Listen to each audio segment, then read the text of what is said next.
record. All right. So we had 3 points of inquiry on the table as far as your breakout room conversation. What is the thesis of each poem? What is the benefit of presenting this thesis as a poem opposed to an essay? And then finally, what is your favorite reading of the semester? And what did you learn about yourself throughout this course? So who would like to start us off discussing what was talked about in your breakout room?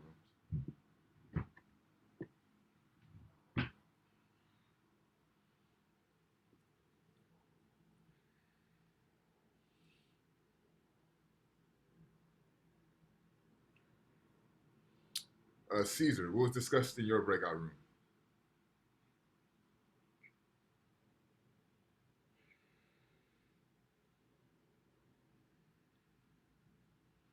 Caesar Gonzalez, what was discussed in your breakout room?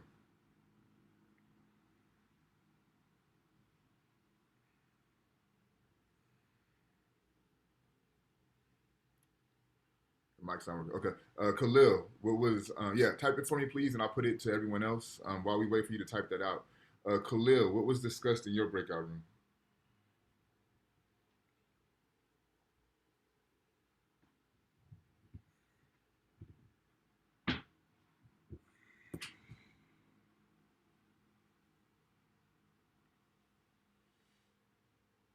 Khalil, what was discussed in your breakout room?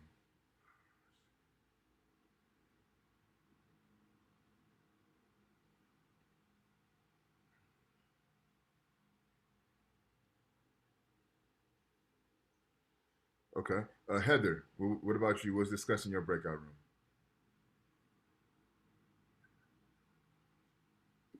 Um, well, one thing is the favorite reading. I think that all of them were very interesting and they all continued along the same theme, but I don't know, it was hard to pick a favorite one. I just I mean, starting at the very beginning, that was the first one that like really told me this class was interesting and let me know what this class was really about. So I think maybe the first few readings were my favorite. Okay. And then what did this course teach you about yourself? I think it really helped me see just how distracted I am, or just how like far I personally have strayed from what I like to keep dear to my heart and the things I like to follow and like who I would like to be, I guess. Okay. Thank you. Good information. Good. Thank you for responding. Eric, what was discussed in your breakout room?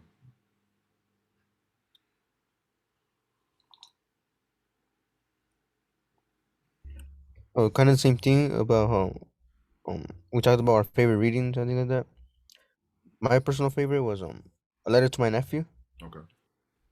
Yeah, I just liked how he just like explained to him how life was when he was around, or like when he was young, and then I gave him his opinions on some problems going on, like racism and things like that. Yeah. And then Eric, same question. What did this course teach you about yourself? Tell me that I do change like around certain people. Mm. Like remember the activity you told us to do about Uh-huh. how we should be ourselves for like a day. Yeah. Yeah, and I noticed that I change especially when I'm like around professors and things like that. Like I tend to get more nervous. Okay. Thank you. Thank you, Eric, for being vulnerable and explaining to us, what you learned about you throughout this semester. Looking at the chat, I believe Caesar is responding to the question as to what's the benefit of presenting the thesis as a poem juxtaposed to an essay. He says the benefit of presenting each thesis as a poem made the reader have a deeper understanding since most poems are delivered with emotion experience.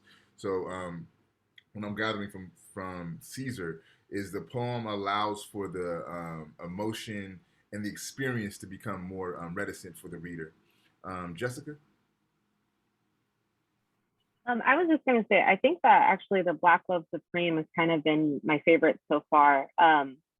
Just to be a little personal, growing up, my mom was in a very abusive relationship for, I'd say, majority of my teenage years and beyond. And I feel like as I was reading this, that I felt like I was the person who was writing it, where it's just like I'm seeing all these things that are happening to you. I'm, aware of your experiences. I see how much you're trying, to like uh please the person, all these things, and yet you're still there and you don't realize how what a great person that you are. And I understand that this is like in relation to like the way that blacks have been treated for so many years, but that's kind of how I felt, was just kind of like like, why can't you see what you're worth? Yeah. And why can't you fight back?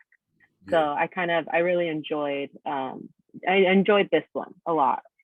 Thank you, Jessica. I think you're picking up on a very astute read of the poem. You're getting to some really underlying themes of the poem. One question I do have for you, though, what did this semester teach you about yourself? I think I've always found myself to be empathetic, but I also kind of realized that I'm also really angry. I felt a lot of it kind of brought up a lot of anger that I have even towards my own family, because on my dad's side, they are white. And I feel like I see a lot of this like subtle racism. And I was even talking to it about a friend recently, where I feel like I have opportunities to step in and be like, hey, don't say things like that. Or, hey, what are you saying? And instead I stay quiet because they're family. And it's just like, that's something, it made me more aware of the fact that I really need to vocalize when I think something's not right, because otherwise this racism just continues and continues. And it's just, I don't know, that's just what I learned, is I feel angry. But I don't know where you're at in your academic journey, Jessica, if you do have courses available to take.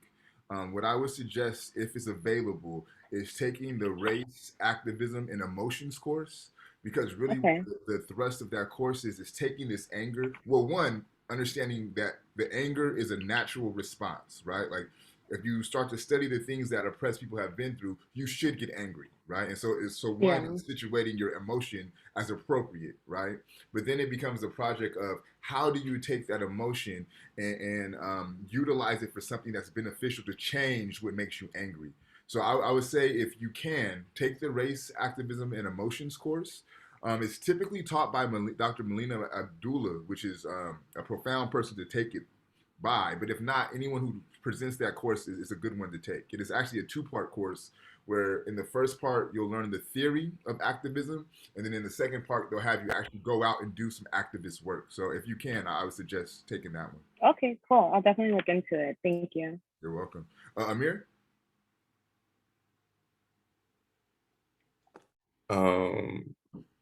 Well, for the text and all that, I didn't really necessarily have too much to say. But speaking on my favorite book in this class, I would have to say it was the Teaching of Ptahhotep. I like the way that he went over all the stuff and the stuff that he talks about, and like the lessons that you can learn, and just like use that as a way to just structure your everyday life and going through life. All those teachings were real and could be applauded.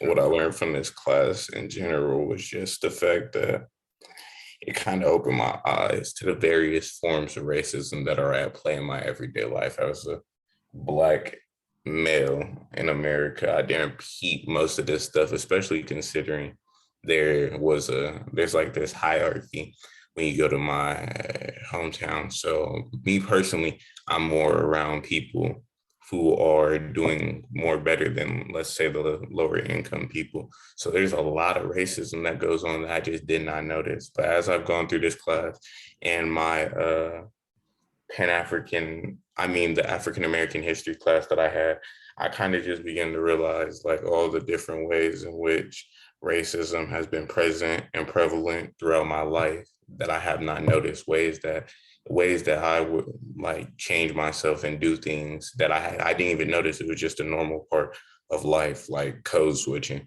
or just certain things people say, or like how I look like every other person that has dreads that's Black, like stuff like that. And it's these little things, but they happen to me often and every day. And I didn't really look at them as like, oh, this is racism, this is it. It didn't really have a name to it. And now it does. And going back, like even on breaks, going back to my hometown and talking to the people and being in the situations I was in before knowing this stuff, is an entirely different experience. It's not the same anymore. And that's kind of what I figured out and learned from being in this class. Cool. Thank you, Amir. I appreciate that, man. So what I want to do, because this is our last class that we're having lecture material, the next time we meet will be our final, and we'll be strictly going through your presentations. So with that being said, this is your last opportunity to get your your participation grade. So if you have not done 2 fishbowls this semester, I suggest you take this opportunity to get at least one in because it's the last opportunity to fishbowl. I want to say the majority of you have fishbowl twice, but again, I just want to emphasize if you have not done your 2 fishbowls this semester, this is your last opportunity to get a fishbowl in. If you do not have 2 fishbowls, you will not get full participation points when it comes to your grade. So does anyone need to volunteer to fishbowl? Yes, I do. Okay. Eric, is anyone else besides Eric that needs to fishbowl? I do too. Okay, so Eric and Jose will be our fishbowl for today. Let me just write that down so I can give you guys your points. Give me 1 second. So with your fishbowl, you can talk about your journal. You can talk about what was discussed in your breakout rooms. Anything is on the table. So we have Eric and Jose. Whoever wants to start it off, it's on you.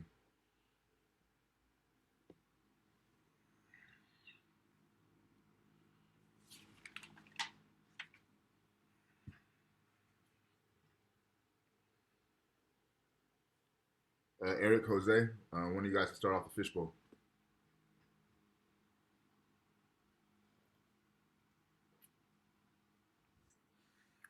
I'll go. Okay. Well, from the reading, from both reading, it was like pretty confusing, especially the second one. But when you say the second one, Jose, are you talking about the longer poem or the shorter one? the shorter one, I think the Montel, all the beauty. Mm-hmm. Yeah. Because I didn't really understand it, but then I think because of the video, it relates to it in a way. Mm-hmm. And talking about how like the beauty of being black. Yep. And how it has rhythm, because in the video they're talking about black and has rhythm and how can I say?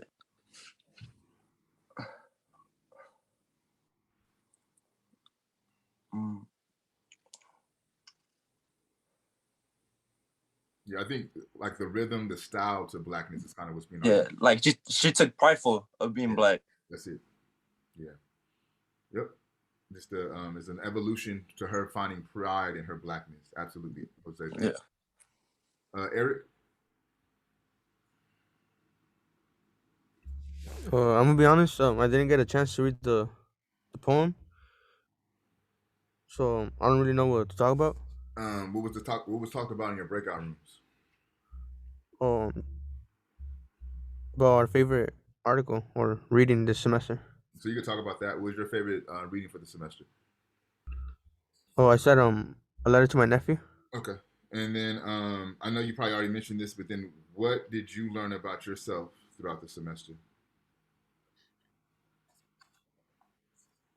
Well, I already said, but I'll just say something different. I also learned that like there's like real problems going on out there. Like I'm not really focusing. Like I'm worried about like other small things when there's like actual real problems going on. Like that one you mentioned of the Kyle dude who killed people and he just got let free. And like I'm not really like paying attention to that, but I've started to pay more attention to things like that. Okay. So I would say your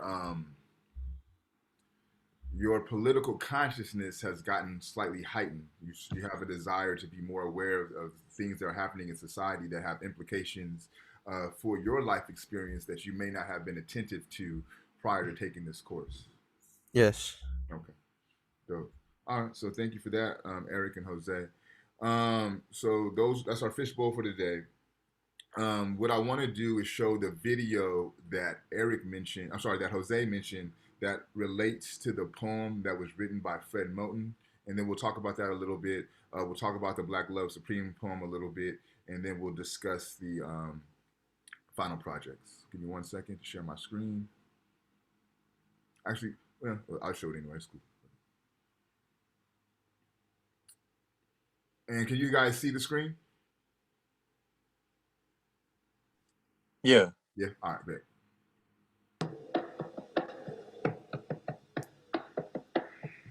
Tenía 7 años apenas 7 años. ¿Qué 7 años? No llegaba a 5 siquiera.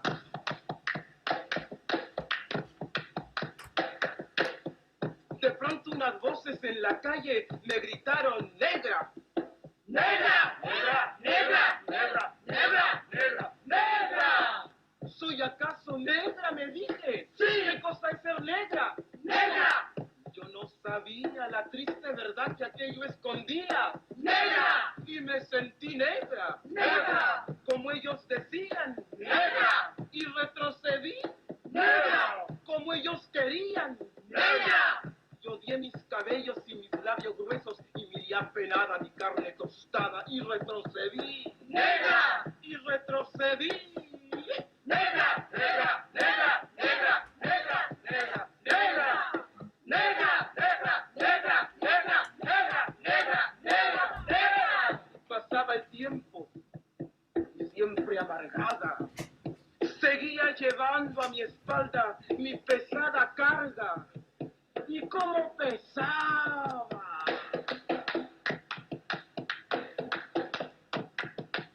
Me alacé el cabello, me volvé la cara, y entre mis entrañas siempre resonaba la misma palabra. ¡Negra! ¡Negra! ¡Negra! ¡Negra! ¡Negra! ¡Negra! ¡Negra! Hasta que un día que retrocedía y que iba a caer. ¡Negra! ¡Negra! ¡Negra! ¡Negra! ¡Negra! ¡Negra! ¡Negra! ¡Negra! ¡Negra! ¡Negra! ¡Negra! ¡Negra! ¡Negra! ¡Negra! ¡Negra! ¿Qué? ¿Y qué? ¡Negra! ¡Sí! ¡Negra! ¡Soy! ¡Negra! ¡Negra! ¡Negra! ¡Soy! ¡Negra! ¡Sí! ¡Negra! ¡Soy! ¡Negra! ¡Negra! ¡Soy! Yo hoy en adelante no quiero laciar mi cabello. ¡No quiero! Y voy a reírme de aquellos que por evitar, según ellos, que por evitarnos algún sinsabor, llaman a los negros gente de color. ¿Y de qué color? ¡Negro! ¿Y qué lindo suena? ¡Negro! ¿Y qué ritmo tiene? ¡Negro, negro, negro, negro, negro, negro, negro, negro, negro, negro, negro, negro, negro, negro, negro! Al fin comprendí. ¡Al fin! Ya no retrocedo. ¡Al fin! Y avanzo segura. ¡Al fin! Avanzo y espero. ¡Al fin! Y bendigo al cielo porque quito Dios que el negro azabache fuese mi color y ya comprendí. ¡Al fin! Ya tengo la llave. Negro, negro, negro, negro, negro, negro, negro, negro, negro, negro, negro, negro, negro, negro, negro.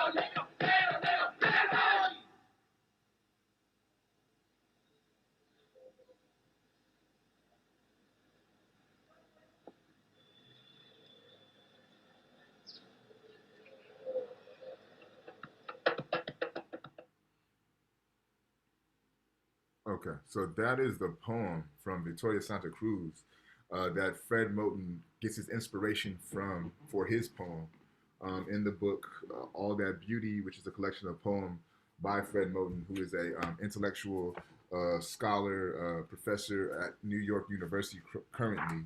He used to teach also at University of California, Riverside. Really, really brilliant individual. But yes, so he's taking the video that you've seen and he's producing a poem based off of that poem. And again, they deal with this evolution of thought as it pertains to Black folks becoming more comfortable in their own skin, if you will. I think also from a temporal standpoint, from a time frame standpoint, this poem is dope because it really picks up where we leave off in our reading. So if you think about what we finished reading, Black Power to Pan-Africanism, Stokely Carmichael and H. Rap Brown's speeches, right? This is the birth of that Black Power movement. But within that Black Power movement, not only is there the political revolution where Black folks are starting to call for things like Pan-Africanism, call for things like Black nationalism, there's also the cultural revolution to where Black folks are starting to not straighten their hair anymore. They're starting to wear their hair as it naturally grows from their head, a la the afro. They're starting to wear African attires opposed to the standardized Western gear. That's where the daishiki becomes very popular in this time.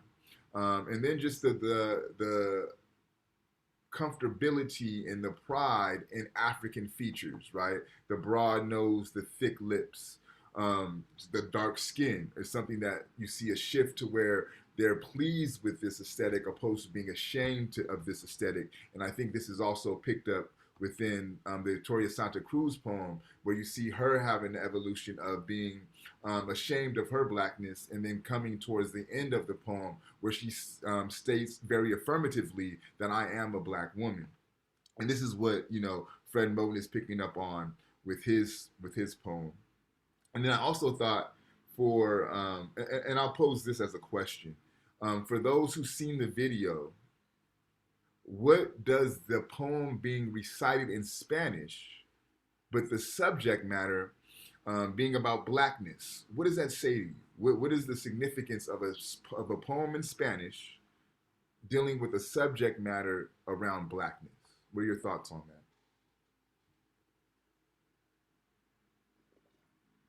that? Well, I don't know if this is correct or not, but I remember back. So when I was in high school, I had a Spanish teacher explain this to us. So there's a lot of, I guess, black culture mixed in with Mexican culture back in Mexico, since like slaves were considered free in Mexico, and like a lot of them, I guess, mixed.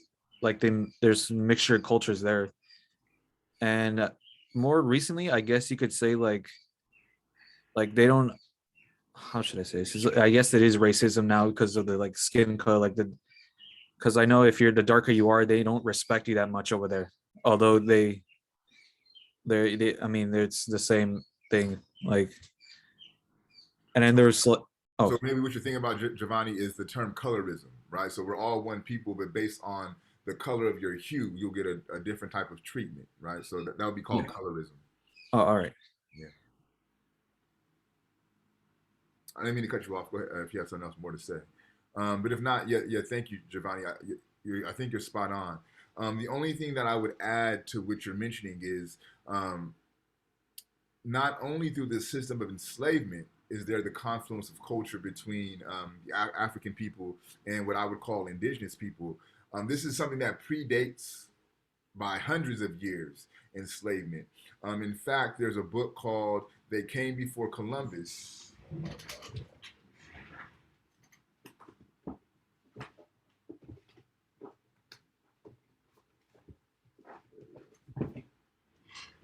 This book by Ivan Van Sertima, They Came Before Columbus. And this whole book is about the confluence of culture between African people and indigenous people here on the Americas. And again, this is years, centuries before, multiple centuries before the system of enslavement takes place. In fact, as mentioned before in this text, right, Abu Bakr II, brother of Mansa Musa, sailed to the Americas from West Africa 200 years prior to Columbus making his way to the Americas, right? So this confluence of culture that Giovanni is talking about, again, it predates the system of enslavement. Who else has thoughts about the significance of this poem being spoken in Spanish but with dealing with a black subject matter? Professor? Yeah. By any chance, did the book mention anything about like the Olmecs or something like that? Yeah, this book is, I don't know if you can see it, but like on the book, it's the Olmec head. Yeah, that's what I remember seeing that head somewhere. I remember like reading something about how like not to be racist, but like they had broad noses, big lips, and then how you're mentioning that also right now. It's like, well, and it makes a connection now. It makes sense. And also on the Olmecs, right? Not only do they have the broad noses, the thick lips, right? If you look on the back of the Olmec head, you see their hair is braided, right? And you know where braids comes from. That's a distinctly African culture. So absolutely. The book argues that these Olmec statues were created, cultivated to give homage to the African people who came through and brought culture to the Americas, a certain type of culture. Not to say that there wasn't culture there already, but they brought their culture and were able to mingle it with the culture that was present on the Americas and produce this new culture, right? So yes, you're absolutely correct, Giovanni. Thank you. Other thoughts on the significance of this poem being spoken in Spanish dealing with Black subject matter, or this idea of colorism that Giovanni kind of points us to as well within the indigenous community?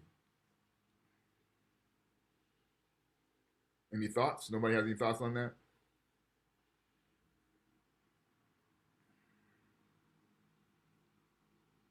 Okay.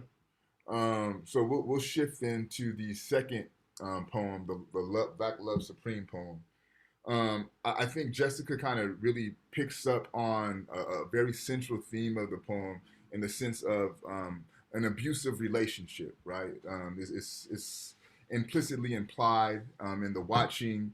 It's implied in the foot on the neck reference, right?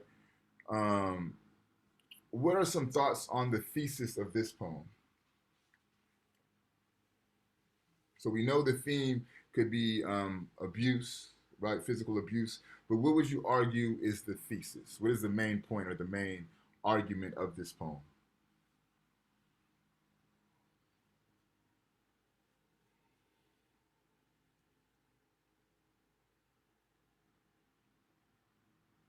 Anybody besides Jessica read the poem?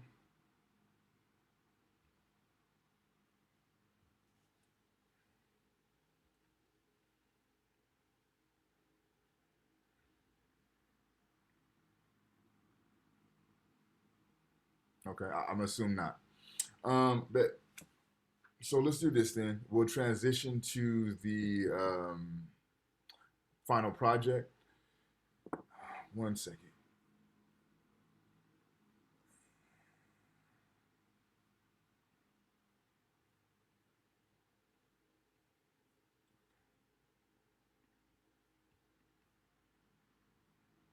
So these are the groups that I have for the final project. For Group A, if somebody's attending this class that's from Group A, we have for the Rhapsody song Dulce, Rocoyo, Jaime, Emily, and Jessica. For Nipsey Hussle's Face the World, we have Eric, Ricardo, and Caesar. For Nina Simone, we have Arceli and Bridget. For Tupac, White Man's World, we have Damien and Samina. For Group B, which is should be your class, we have Kendrick Lamar, Mama, Ryan, Ariel, Zach, Amir, and Nick. For Nip, Face the World, we have Daisy, Heather, Alyssa, and Maxwell. For Tupac, White Man's World, we have Jessica, Giovanni, Bianca, Jose. And then for Nina Simone, Elizabeth, Sean, and Mara Lee. So these are the groups. Hopefully you've been in contact with your group members and you've started producing the project itself. Eric, to answer your question, I believe that when we spoke, you said you'd be okay working with Group B because there was nobody in Group A that wanted to do that particular song. Let me know if that's correct. Yeah. Okay. All right, bet. So now that you're in your groups, is there anyone that's on here that has not been placed in a group? Okay. So what I'm looking for in the presentation, at maximum, you have 7 minutes. You cannot go longer than 7 minutes. A minimum of 5 minutes. So you have to have at least a 5-minute presentation. In your presentation, you must have the song's thesis, an analysis of the song, a contemporary analysis of the song, and any questions that you have about the song. Now, your questions could be one of two ways. It could be questions that you pose to your audience, or questions that are just intended to provoke a conversation with the entire class. Those are the criterias that you must have for this presentation. No longer than 7 minutes, no shorter than 5 minutes. What is the song's thesis? What is the song's analysis? What is the song's contemporary analysis? And questions. Outside of that, how you do your presentation is strictly up to you.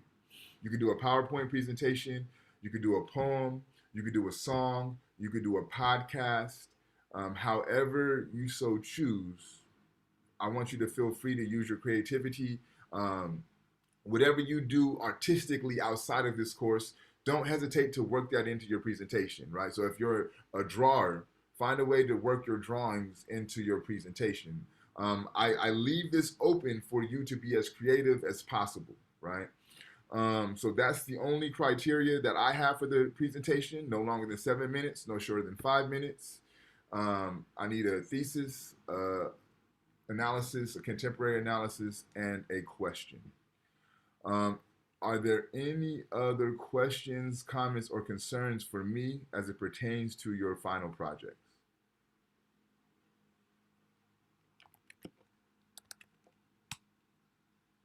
All right. If no one has any questions, then you're free to go.